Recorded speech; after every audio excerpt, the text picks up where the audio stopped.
Si alguien entra a tu casa para atacar a tu familia, ¿tienes el derecho de defenderlos? La mayoría de las personas dirían que sí, pero curiosamente, muchas de esas mismas personas dicen algo muy diferente cuando hablamos de guerras entre naciones.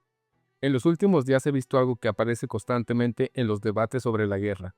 Personas que condenan cualquier postura geopolítica apelando a una supuesta superioridad moral cristiana.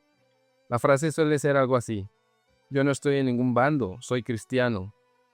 Y esto suena elevado, suena espiritual, suena moralmente puro, pero muchas veces esa frase no es una respuesta seria al problema de la guerra.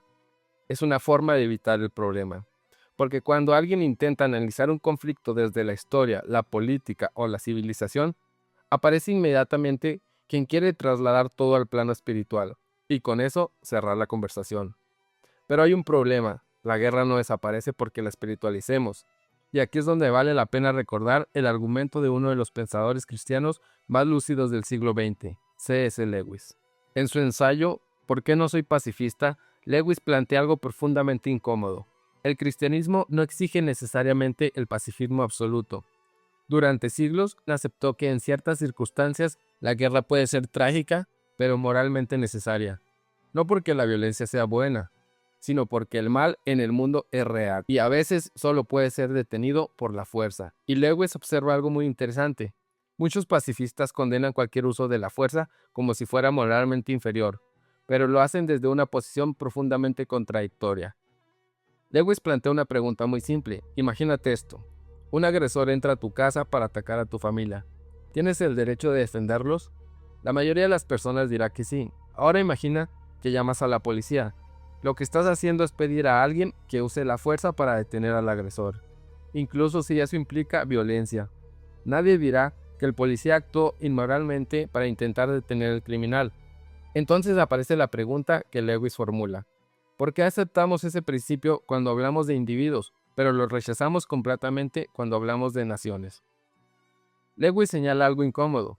Muchas veces el pacifismo absoluto no nace de un análisis serio a la moral cristiana, nace de algo más simple: el deseo de no tener que enfrentar las decisiones trágicas que el mundo real exige. El pacifista quiere paz, eso es completamente comprensible, pero también quiere evitar cualquier tipo de responsabilidad moral ante el uso de la fuerza. Quiere un mundo donde el mal sea detenido, pero sin que nadie tenga que ensuciarse las manos para hacerlo. El problema es que la historia raramente funciona así. Para Lewis, el error del pacifismo absoluto es olvidar una verdad fundamental del cristianismo: el mundo está caído. Eso significa que vivimos en una realidad donde el mal no es una simple abstracción filosófica, es algo real, algo que actúa a través de personas, gobiernos y sistemas.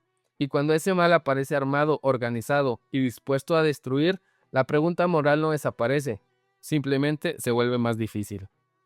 La guerra siempre es una tragedia, siempre. Pero reconocer eso no responde a la pregunta principal. La pregunta real es otra: ¿qué ocurre cuando la única forma de detener una injusticia mayor es mediante la fuerza? Lewis insiste en algo importante: la moral cristiana no puede limitarse a gestos de pureza personal. Tiene que enfrentarse al problema real del mal del mundo, y a veces eso implica decisiones dolorosas. Por eso Lewis advierte contra una tentación muy común: la tentación de sentirse moralmente superior simplemente porque uno se niega a participar de la violencia. Es una posición que puede parecer muy noble, pero muchas veces ignora una realidad incómoda. Muchas de las libertades, seguridades y el orden que hoy disfrutamos existen precisamente porque alguien estuvo dispuesto a defenderlas cuando fueron amenazadas. Decir simplemente «yo no tomo ningún bando» puede sonar espiritualmente elevado, pero en muchos casos no es una respuesta moral profunda. Es simplemente una forma de evitar el peso de las decisiones reales, porque en un mundo donde el mal actúa, la neutralidad absoluta muchas veces no es moralidad, es evasión.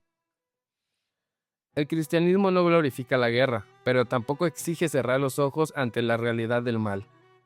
La paz es una idea profundamente cristiana, pero la historia demuestra que esa paz muchas veces ha tenido que ser defendida, y eso nos deja frente a una verdad incómoda.